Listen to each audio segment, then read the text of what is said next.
Great. Well, it's great to be here, and I spent 2 different times here. Right after college, I came here. I loved history as an undergraduate, and so I came here and just did an MA in history, American history, for the fun of it, just because I enjoyed it. And then I went into this. I had been in the seminary for high school. I left for college, and then I went in after that. And then I came back here later and did a doctorate in actually international relations in the political science department. So it's good to be here with you, and I always enjoy being back down here. Father Zaid asked me tonight to speak about the topic of religious liberty, which is one that I've had a great deal of background in. So I want to do that. And so as we go through this tonight, we're going, I'll talk and do the presentation, and then we're going to have the small groups. But if during the presentation a question comes up that's in your mind, just go ahead and ask it now. It's okay, you could raise your hand and ask. Because my own theory on teaching is if a question is in your mind, it's probably in somebody else's mind too. So feel free to just raise your hand at any point as I'm going along and ask a question, okay? Either for clarification or to make a comment about it, all right? Well, we're celebrating the 50th anniversary years of the Second Vatican Council, which really was a watershed moment in the life of the Catholic Church, because there had not been an ecumenical council really for more than 100 years, and before that, another 300 years. So it was a momentous event in the life of the Catholic Church. And it was a momentous event particularly because it was the reconciliation between the Catholic Church and modern culture. There had been an estrangement of the Catholic Church from the modern world for a period of several hundred years, and that was because of a series of traumatic events in the life of the church and of the culture in Europe. One of those was the French Revolution. And the difficulty that the French Revolution posed to the Catholic Church and the Catholic way of thought was this, as we'll get into on religious liberty. The French Revolution, at the core idea, was that rights find their origin not in God, but rather in the state, that it is the state which creates rights rather than God. That was a fundamental break with medieval thinking and early modern thinking. And so it was a challenge to the life of the church, particularly within the whole question of trying to work out what does religious liberty mean, what does it mean in a modern era. Then you had questions of science, the whole question, which is an ongoing question. How does religious meaning and religious questions, how do they function in a world of scientific endeavor? How do you have the freedom that science deserves to have for its own inquiries, and yet recognize that science doesn't answer all questions? It is incapable of answering all questions. So the church was struggling with this. So there was this estrangement between Catholicism and modern culture revolving around these two areas. In the terms of science, Galileo was the symbol of it, but it really goes to core questions that still exist in terms of science. For example, at the Vatican Council, the Council declared that science has a legitimate autonomy from religious thought, a legitimate autonomy. Now, why do you think it didn't just use the word autonomy? Why would the church have said science has a legitimate autonomy rather than total autonomy from religious questions? Anybody got a thought? From religious, and I'll give you a hint, from religious/moral questions, okay? So why would the church say that science has a legitimate autonomy in which its own rules, scientific rules, must govern it, but it's not a total autonomy? Why would it say that? Anybody got an idea? God and science is truth, and so that is part of it. That is part of it, yes. And of course, in Catholic thought, the two worlds coincide. They're not conflictual. The Catholic notion of faith and reason is that they're consonant, that they go together, that they mesh. Not always obvious to us how they do, but that they mesh. What's another way in which you think science might not be thought to be independent from religious or moral thought.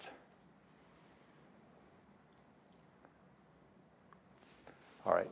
Science grew out of the faith, actually. In many ways it did, because, you know, it was so funny with Galileo, of course, because Copernicus was a priest, you know, and he was, you know, Copernicus was the astronomer.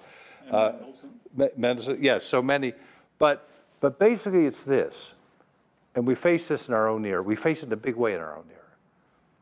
Science asks the question, what can be done? And religion sometimes has to bring to society the question, what should or should not be done?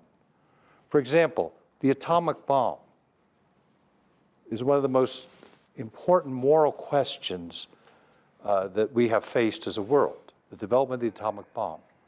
It's not purely a scientific question. It was scientists who developed it. I will say, when I was looking at the development of the bomb in the United States, one of the interesting things is that I had to read through for a project at a certain point, the documents on it. The politicians just looked on it as just a bigger bomb, you know, another something we can use in the arsenal against, by that time, Japan. The scientists knew it was something different. And so the scientific group was very divided morally over whether the atomic bomb should have been deployed, because they saw this was not just a bigger bomb, that this was a whole new way of warfare and a whole new threat to civilization. So the church says there's a legitimate cultural autonomy because there are lots of things we can do scientifically that we should not do as a society. Okay. The great specter of that are the Nazi experiments that were done. Total deprivation of human dignity, and yet they were done to advance science in certain ways. So, but as the church is struggling with this, it has to face overall the question of religious liberty. And for most of the period of the life of the church, particularly in the medieval period, the religious liberty question looked quite different. It really was that Christianity was the only faith, okay? We think of a world in which there are many different kinds of faith, but Christianity was the only faith. What was the other faith that was around during most of the history of Christianity? Anybody? Judaism. Okay, Judaism. And so there was some struggle, how do you deal with that? And some of it was very heinous, of course, in terms of how Christians treated Jews. But really, and then when the Protestant Reformation occurs, there's a great friction that occurs. What does religious liberty mean? And in the modern era, as it gets to the modern era, it becomes much more complex, because before that, frankly, the question was, what are the rights to elites, for elites to have religious liberty? But with the coming of the modern period, it becomes, what do individual men and women have as rights to religious liberty? How do we conceive of religious liberty? And so there was, at the Vatican Council, which is 1962 to 65, that they came out with a declaration called the Declaration on Religious Liberty, okay? In other words, all of the bishops in the world, together with various theologians from around the world, met, and that they came up with a document describing, here's what Catholic teaching on religious liberty is. And it's important for three reasons, okay? And I have them there as the first reason. It is, first of all, an assertion of the human conscience against the power of the state. The Declaration of Religious Liberty says, first and foremost, the state has no competence nor right to intrude on the conscience of women and men regarding religious belief. Okay, none. It has no competence and no rights. Okay. Secondly, it's a product of the American political and sociological experience. It's a document of the Universal Catholic Church, which really owes much of its historical origin to the experience of the United States. Because up until the United States existed, religious liberty was almost unheard of. The way that the religious systems worked in Europe was whoever the ruler was in that region, that was the official religion of that region, whether it's a duchy or a country or you know, some small sector, a city-state. Okay, whoever ruled the ruler, whoever was the ruler, their religion was that which was the state religion. Now, there could be people of different religions within the state, but the preference in Europe, in Western Europe, was given to whatever the religion of the ruler was. And it was different. Some was Protestant, some it was Catholic. And so that when the United States comes on the scene, they have a whole different approach to religious freedom. And one of the problems for us as Americans is we assume this was the natural outcome, okay? We live in a democracy, we live in a time of democracies. And so we tend to assume, well, that's the way the world was meant to be. But when the United States was founded, it's really important to remember that there was not a democracy in the whole of the world. Every other country basically was some form of monarchy, big or small. And that there had not been a democracy really in any sense since the Roman Republic. And even that was a fairly defective democracy. And ours was defective when it started, of course, because it excluded women, it excluded blacks who were slaves. But it was a bold new effort to say that rule by the people was the proper way that a society should be organized. And when the founders of our country started out with this, they were not at all sure that this would succeed. They were very afraid that this would fail, because one of the great elements of the interest of having a monarch is that because the monarch's children and then grandchildren look after, the monarch has a long-term vested interest in the well-being of the country. Oftentimes in democracies, our leaders don't have long-term interests and thus look long-term. We see that in our own public policy. And so they were afraid that individual self-interest would dominate in a democracy. And the founders believed that really one of the only ways it would succeed was if religion was a strong element of an American public life, a free religion, a religion in which there was not discord between those who were religious women and men and the government as a whole and the society as a whole, but a religious flourishing, because they believed that was one of the few things which helped people to see long-term and to look beyond their own self-interest to the interest of the society as a whole. So this experiment in American democracy, which was really revolutionary and really something that the founders were very alarmed would not succeed. This is wholly new for many intents and purposes in the world. And that experience brings to the Catholic Church an understanding that, you know, this could work.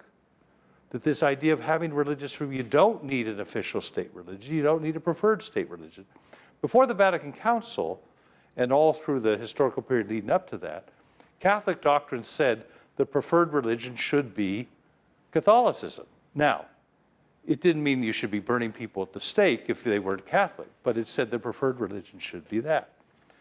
The American experience is brought into the council, and the bishops from all over the world look at it and say, look at the experience of the United States. This shows that the way to go is to have religious liberty in the sense that the United States has it. So in a very real way, the democracy of our country contributed to the doctrine of the Catholic Church on this question of religious liberty.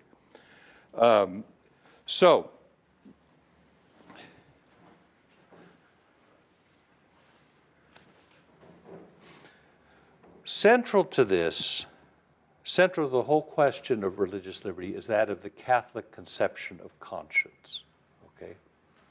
What is conscience for the Catholic? The Vatican Council says, in the depths of our hearts and souls, men and women discern a voice, as it were, calling within them, do good and avoid evil. This is conscience, Catholic teaching says. It is a conversation between us and God. It is an intimate conversation. It is between the individual and God as to what the individual is called to do in a particular situation. Do good and avoid evil. Our Catholic teaching says to us that general sense of conscience calls us to be oriented toward the good. But very often we confront in our lives moments where on choices that are very substantial, we are called to ask, what is the good? And it's not obvious to us. And thus, what Catholic teaching of conscience is in that conversation, we are called to wrestle with our conscience and form it well, okay? If you were to ask, what am I called to do as a believer here in this world? In a sense, we have lots of teachings in the Catholic Church. We have thousands of teachings. We have teachings for everything. But the answer to the question, what am I called to do in the Catholic moral life, is not primarily about those teachings. It's primarily about patterning our lives after the life of Jesus Christ and looking into the heart of Christ and seeing the virtues that are there, the virtues of compassion and justice and mercy and kindness and prayerfulness and forgiveness, of self-sacrifice, and to make those virtues part of our own life. And so in Catholic teaching, there's a very beautiful theology of the virtues, and it's this. For most of us in life, there are certain of those virtues that I just mentioned that we find we can do okay at. We can be pretty good at.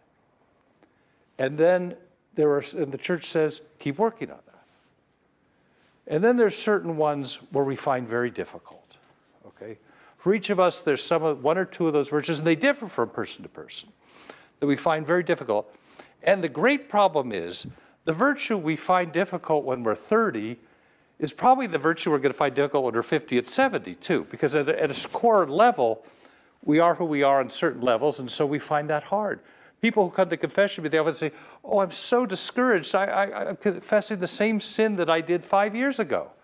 Well, join the human race. That is what we are. There's certain areas where we're strong, certain areas where we're weak. And so the church says, keep working on that and don't fall below the floorboards, okay? But then the church says, for each of us, there are certain virtues of compassion or justice or mercy or sacrifice or honesty or integrity. There are certain virtues where we can be excellent, where we have a natural aptitude for it, okay? And the church says, it's called supererogation. It means going beyond the church says, that's the way we most ennoble the world, by excelling at those virtues. Because if I asked you, what do any of those words mean? Compassion, justice, mercy, self-sacrifice. You wouldn't say that you looked it up in the dictionary to find out what those words were. The meaning of those words for you and for me would be how we have encountered that in the lives of others who have been close to us, where we say, oh, that's what it means to be compassionate. That's what it means to be forgiving. That's what it means to have integrity.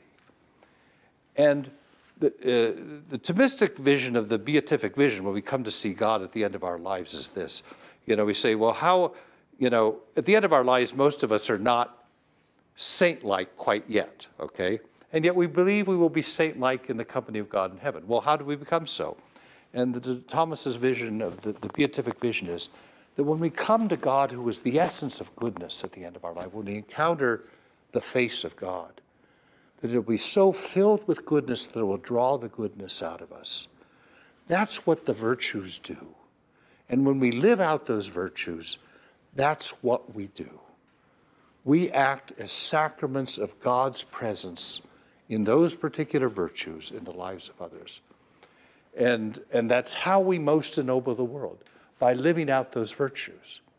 So the call of conscience is to live out those virtues, to make them ever stronger in our hearts and souls and in our lives, and help orient us here on this earth. And in the conversation of conscience, as we come on particular decisions, you know, sometimes in our life we have to ask ourselves, and this is not the day-to-day decision that go on, but on important moral decisions, we really have to ask ourselves, what does compassion demand in this situation? What does justice demand? What is integrity? You know, whatever the particular issue is, we have to, in our conscience, confront that and act upon it. And the church says that is the most sacred obligation and reality of what it means to be a human being and a disciple of Jesus Christ. And so forming conscience, the church says, that's where the teachings come in. The teachings are meant to help us to form conscience, to know in particular situations, what does it mean to be Christ-like in this sort of a situation? The teachings are meant to do to help do that for us. And so the church says that when we come on a situation, there are two important ways of discerning how we should move. One is the teaching there. The other is to talk to people you know who are right-thinking morally, okay? Don't pick somebody who's going to go along with what you want to do, okay? Pick someone whom you respect in that area and ask them, in this situation, what does it mean to do the right thing, okay?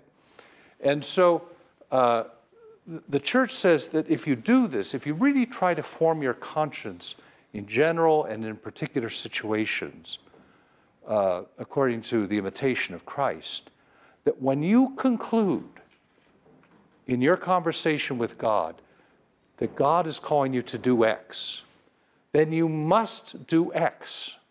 You must do X, all right? It's a violation of your conscience and a violation of God not to do X, presuming you have formed your conscience properly and really struggled with it, okay? Many people mistake Catholic teaching as saying, oh, you know, the rules always have to be followed, and there's no, Catholic teaching is and always has been that you are called in your conversation with God in conscience to discern what is the right thing to do and then to follow it. And that's a sacred decision you make in conversation with God. Now, one of the great enemies of conscience is rationalization, okay? We all do this, okay? We all convince ourselves in various ways that the thing we really want to do, the thing that's in our best self-interest, is actually the right thing to do too. And thus, rationalization is the great enemy. That's why it's worth, you know, in such situations, consulting the teaching of the church, giving the presumption of the teaching of the church, and talking with someone whom you respect in this area as to what the right thing to do is. Because I remember when I was growing up, you know, and sometimes I want to do something and that wasn't right, and my mother would know this, and she would have this deadly question. This is before all these bracelets came out and everything. And she had this deadly question, well, Bob, what would Jesus do? And I wouldn't always know what Jesus would do, but I knew it was darn well not what I wanted to do and what I intended to do. And that's conscience, okay? What would Jesus do is a shorthand for conscience. But Catholic teaching has always said that conscience is sacred. It cannot be intruded upon, okay? That is, if you carry out that conversation with God with maturity and integrity, then you must follow and act upon that conscience. Now, with conscience in our world goes free will. Okay, free will is one of the great Catholic doctrines. Have you touched that at any point, the question of free will? Okay. In Catholic theology, the book of Genesis in its beginning is meant to convey to us three realities. One is that God created the world good. And that God created a world and wanted a world free of human suffering and evil. And the second reality is, in the book of Genesis, is human suffering entered the world not through God's design, but through human weakness and choice. And the third teaching is that despite human weakness, God finds a way to redeem the whole of the world. And the end of our lives and of our world is not filled with suffering, but rather with the triumph of the goodness of God. And so it is those three realities which form the heart of Catholic teaching.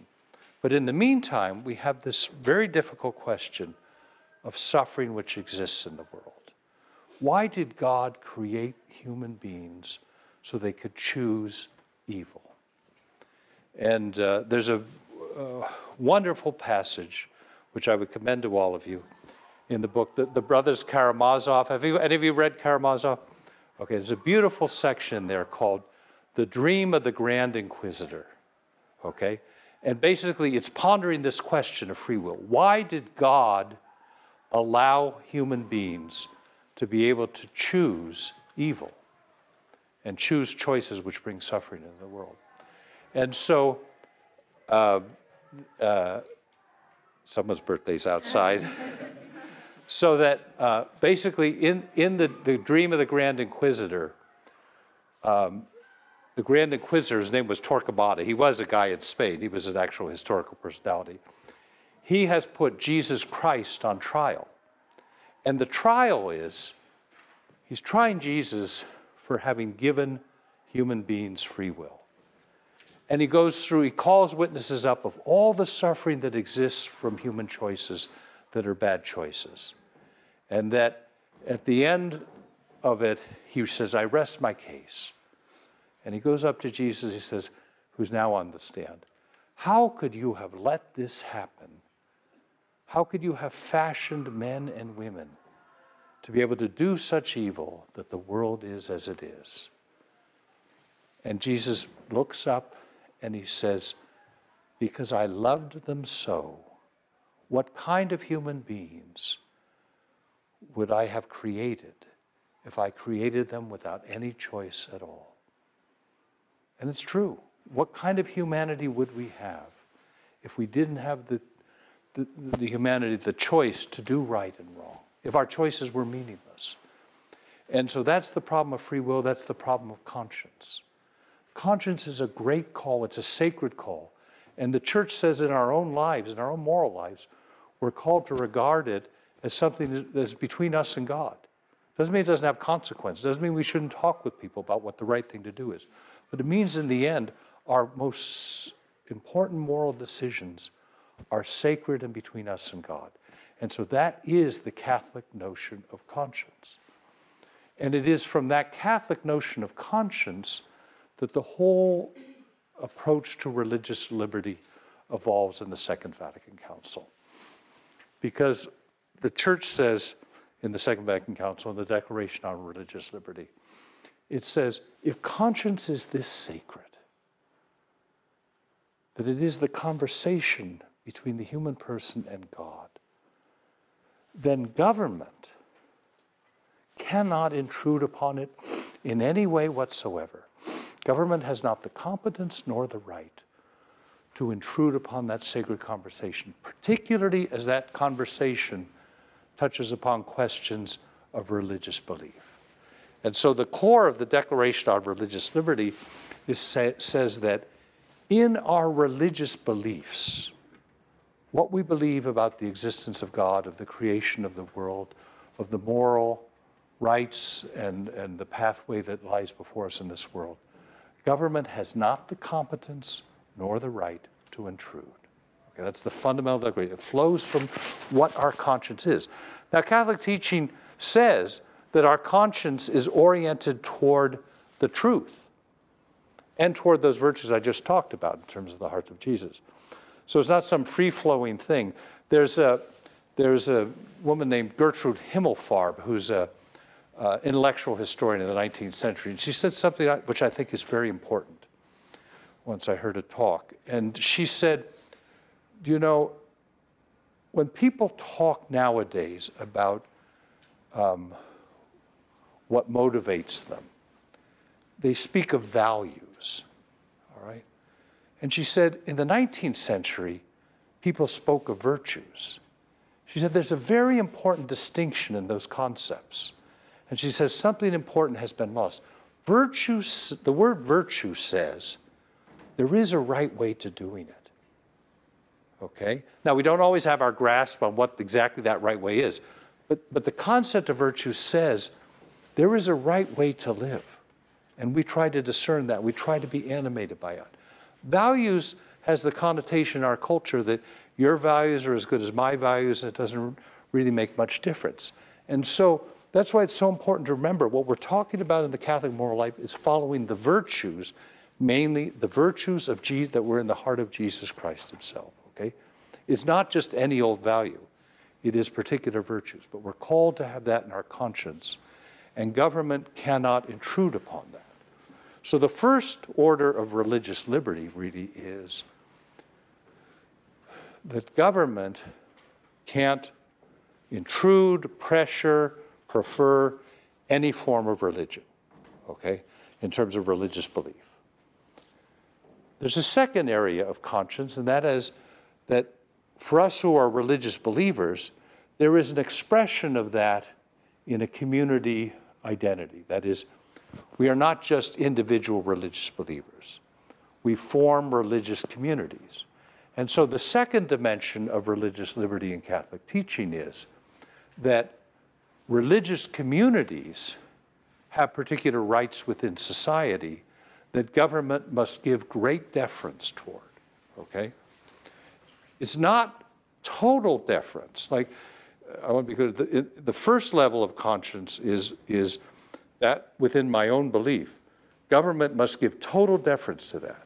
Government has no right to intrude upon that, no right to try to pressure me, no right to try to convince me.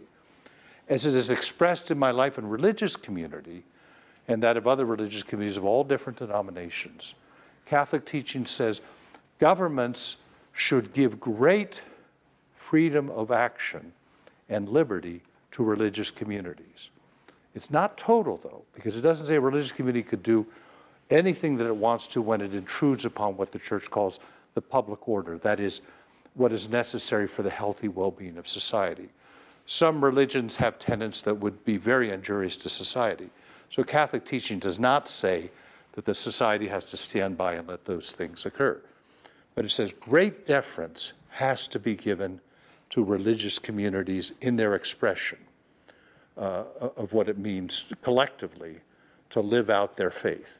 And then the third level of religious liberty for Catholics is that of the individual believer in his or her secular pursuits. Say I run a business, for example, and I'm an individual. It's not a church business. It's not a synagogue business. It's just I'm there, but I have beliefs, and that's the third level of religious freedom. Catholic teaching says to us that you have the right to a great deal of autonomy within that, and the preference by government should be to allow and safeguard religious expression of individuals too. But it's much more limited than that of the religious communities' rights, and much, much more limited than the absolute autonomy given to conscience. Okay, so does it make sense, those three different levels? The individual conscience is absolute and sacrosanct. Government cannot intrude upon that. The action of religious communities in pursuit of the religious end gets wide latitude in Catholic teaching. And the third is the individual has a great deal of latitude, but less so, okay?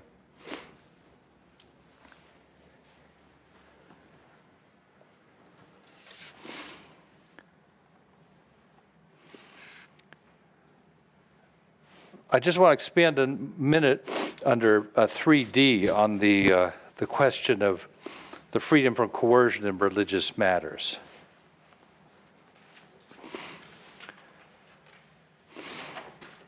Because the document on religious liberty lays this out pretty specifically.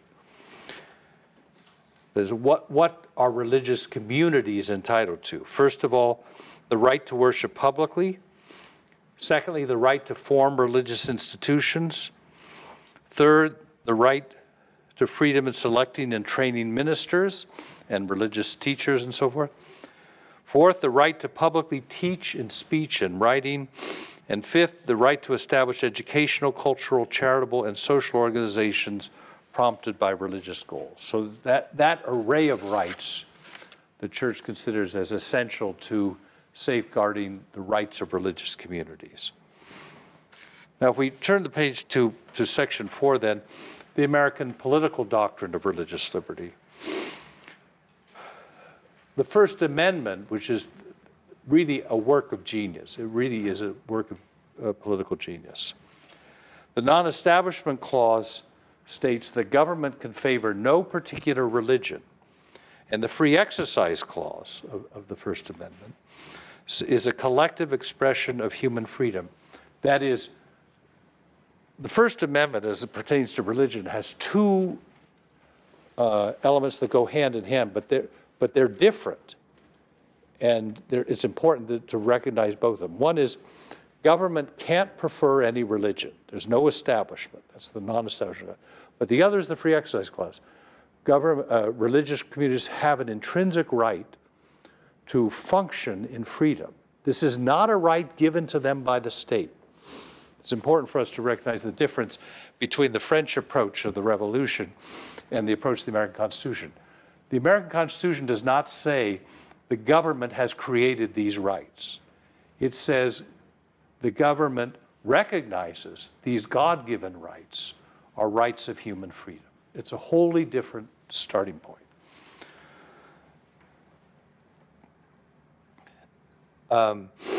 In the beginning of our government, the government favored religious flourishing. What I said to you that when the government was founded, the founders really wanted to make sure that religion would be robust within the United States because they believed religion was one of the few elements which would lead people to go beyond their self-interest in terms of public decision-making. And so, for example, right after the time of the Constitution, they set up the territory of what they call the Northwest Territory, which is actually Ohio. We would call it the Midwest in that area. And when they set that up in townships, they would set up land grants for churches. The government gave land to erect churches because of this idea of not any particular church, okay? They didn't favor one or the other, but any church that wanted to got one because they wanted religion to be flourishing, okay? So the attitude of government in the United States toward religion in this early period of time for the first really 100 years was that of a positive disposition to favor religion in general, religious flourishing. Then, toward the end of the 19th century and the early part of the 20th century, comes the period of the wall of separation, okay? If I were to ask you, what does America think of as the proper relationship of church and state, what would you say? Wall of separation, okay? There should be a wall of separation between church and state. That was absolutely not the view of the founders of our country for the most part, okay? It was a view of a couple of the prominent founders of the country. Thomas Jefferson invented the term. He had it in a letter. And a couple of people like Jefferson and Madison agreed with that there should be a wall of separation. But the majority of the founders of the country, you know, Washington and Adams and Benjamin Franklin, the great majority of the founders believed that the government should be encouraging religion in general, should have a positive attitude toward it, again, without favoring any one religion. But as the history progresses, the courts come more and more to buy this notion of the wall of separation. That is, where government should be, where government is, religion should not be. Okay? The problem with that is, when it begins, when Jefferson wrote about it, the government was very small.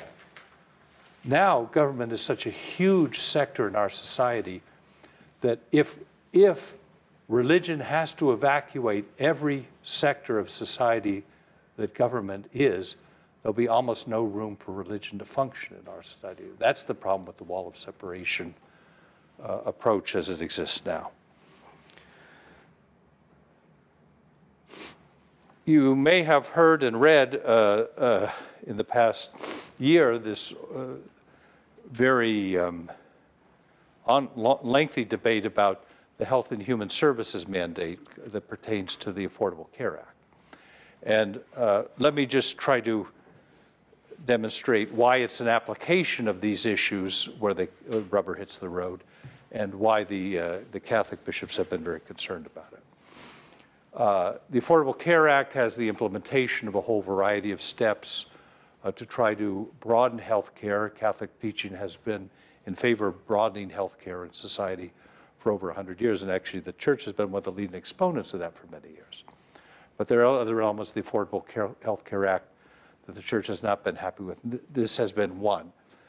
In the implementation of it, the Health and Human Services Department came out with a note that said, in one specific element of the act, that usually they would have given a religious freedom exemption to groups that don't want to participate in certain programs, okay? That would normally have been the case up until recent times. What happened in the Health and Human Services controversy is the government's note that it published redefined religious liberty. This was the big problem that the Bishops' Conference had and the Church as a whole in the United States had with this question. It used to be said that, remember I said that when religious communities are, they're the expression of our religious belief, but as religious acts, not, and the distinction between that and a secular organization where if I'm founding a business, well, I'm doing that as a business person. But if I am operating a soup kitchen or a religious education program, I'm doing that as an expression of my religious belief. And that had always been the case, that the government would grant broad exemption to certain government enactments in the name of religious liberty to religious communities as they were living out that free exercise as a community function. What this did is it put out a fourfold definition of religious community, which said you're only a religious, engaging in a religious act as a community if you are aiming predominantly and overwhelmingly at your own religious adherence. Secondly, only if you're trying to inculcate your religion, if that's your primary objective. And thirdly, only if the majority of your employees are of your religion, okay? The problem not only the Catholic Church had, but many other religions had, religious communities had, is for us, there's certain things we do that, yes, you would obviously call religious, all right? You know, we preach the gospel, we have religious schools and all these things. But then part of what we believe our role is religiously on the earth is to serve the poor and the needy and the marginalized. So we have a whole array of organizations, hospitals, charitable organizations, you know, our service to the imprisoned, to the poor, the destitute. All of those fell outside what the government considered religious. And so that was the core of the fight, has been over that issue. Okay, it really is the definition of what is religion. And it's it goes to the heart of this First Amendment question. What does religious liberty mean? You know, what does it mean in Catholic teaching, but what does it mean in our society now? And so that fortunately, the government has now relooked at that question and has come up with modifications that go quite far toward addressing that problem, so that they are not having that bisected definition of religious community now. And they've been moving in the direction of trying to, they still have two categories, and we don't like that, but it's not so much a problem as it was when it first came out. So it looks like it's going to be handled, but that has been the core over what does it mean to have religious freedom in the society in which we're living now, okay? So we are going to, I think, move into small groups. Before we do that, are there any major questions anybody has about anything? Okay, yes. The what? This might require a very long response. Okay. I was wondering if you could talk about the history of kind of the development of the doctrine of religious liberty, specifically some of the earlier statements on it, which were, I guess, which are often read as denying the right of religious liberty. Or like the phrase. Yes. Before, that's right. That is, it was certainly true in Western culture The religious liberty as we know it did not exist either in society as a whole or in Catholic doctrine. The Catholic doctrine came at it from this, I'm going to reduce it to a simplism, but it was a simplism that's true. The argument was this: error has no public rights, okay? Catholicism is truth. Therefore, Catholicism has public rights because it's the truth. Error has no public rights, okay? And that kind of was the way it was projected. Error has no rights. What's the problem with that? How would you, if you're trying to argue against it, remember theologically you're trying to argue against it, how would you oppose that? How do you define error?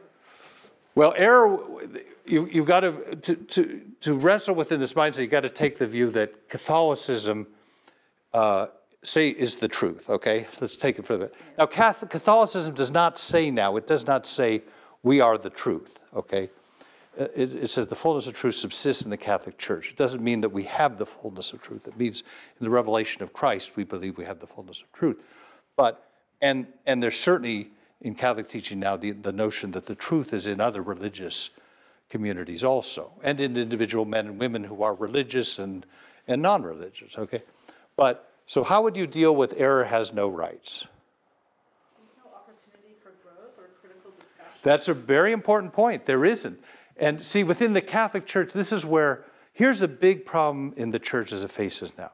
There always was an engine for doctrinal development because you always had, and it was Thomas Aquinas would be a good example of this, there were these universities that were like percolating thinking tanks for different ways of approaching questions. And there was vigorous debate. Thomas got into great trouble, you know, during points of his life because sometimes his views would be really well accepted, other times, so there were all these faculties where there was this vigorous debate that went on. So the growth of doctrine occurred through there. The problem is we live in a media culture now where you can't have that kind of a debate in small communities now. So could anybody else think of a way to do it? Okay, if error doesn't have rights, what has rights? Or who has rights? Whoever defines the truth. Well, take a step back. You don't even need to go that far. People have rights, and their consciences have rights. That's why that was the way around this, to get to your question. The idea was, look, we have the truth, therefore we have to, in the public square, give the preference to the truth. At the Vatican Council, what they say is, no, we have to give the preference to the conscience and the conscience rights of individual men and women and communities of men and women. So that's the shift that occurs, okay? All right, yes, Nancy. I'd just like to make a comment on, Sure. For those that attended last night, you know that we did a talk at the Vatican II, particularly on religious liberty. Mm-hmm. And what came out of that was really a revelation to some of us, but it speaks of all of the documents that come out of the council. When we talk about Vatican II, we talk as though this was then and before Vatican II, and then magically these documents were written and everybody agreed. And the fact is that there were a lot of differences of opinion, and it took, I think, I don't know, 3 or 4 revisions before this particular document. Yeah, many of the documents went through a lot of revisions, yeah. And so there was a lot of discussion at the council that went on. Because you could see it's a whole shift in thinking. To shift from the question of how does the truth should the truth have a preference in the public square, to the question of should conscience have the decision, that's a major shift. And so there's a lot of discussion, but that's the shift that went on. Okay? Yes, one more, and then we're going to break into the groups. Okay. So I feel like when we're talking about the example of America, and I mean at that point, I'm sorry. So you gave the example of America starting and there being religious liberty, and at that point, you know, the culture was more homogenous. It was fairly easy to define what counts as a religion and what doesn't. But now, like, is atheism a religion? Is agnosticism a religion? Are these, like, you know, various things? And so I wonder, I understand, I guess, the concept, but how does it get applied? Because when you give people rights, like, there are some rights that people don't have. So how does that play into it? And that's kind of a problem right now, too, because when people talk about religious freedom, they're almost saying, well, you know, for example, with healthcare, yes, allowing contraception or something. Some people would claim it's almost their religion to be free to do make their choices for their healthcare. How does that play out now? Because we almost, when it started, there wasn't really language to talk about it. I would say the way I would approach that question is, think how you were phrasing it, and who do we give rights to? The Catholic teaching would say, we don't give rights, okay? Remember, the starting point would be for Catholic teaching is the rights of conscience are there, that God gives them, and the society has to recognize them. But that's why they have those three different levels. Remember I said that it's sacrosanct. What you believe in your mind is sacrosanct. Government should not have anything to say about that, okay? What you do as a religious community, as a religious endeavor, should be pretty close to that, but is not totally there, because some religious communities do stuff that is intrusive on the public well-being at a very fundamental level. But Catholic teaches there's a wide body there. The third level is that of what do you do in your secular life, but that is religiously informed.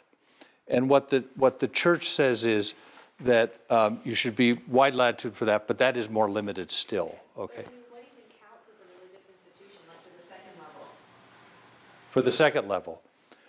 Basically, it's any, our view would be, it's any endeavor that a group of religiously minded people undertake as an expression of their religious faith, okay? In other words, it doesn't mean starting a business, even if you get a bunch of Catholics together to start a business. It does mean that if you believe that as a Catholic you are called to serve the poor, it does mean operating a soup kitchen, okay? That's a religious action. But starting a business that's a secular business isn't. I think her question is about validating what she would call non-religion, atheism or That's agnosticism. that's a tougher one, but People who say capitalism is their religion, so starting a business well, is... but capitalism isn't. I mean, that's stretching religion. Yeah, but I think there's a there is a difference. I think that's pretty clear between capitalism, which is a way of social organization, and atheism or agnosticism, which at least touch on religious questions. It's pretty hard to argue, to me, that capitalism in any way constitutes a religion by any norm of what we've had. But I think the problem now is like when society's debating these things, Yes. we don't have a common language anymore. Because We have a less common language, but I would suggest to you that if you asked 100 people, which of these is a religion, and listed 20 things, the one would rank last of the ones you've mentioned is capitalism. That is, there may be a lot of people in favor of capitalism, and probably would be, but I don't think they would classify it as a religion. Okay. All right, I think we better break for the group set. Have a great session, and I'll come around a little bit and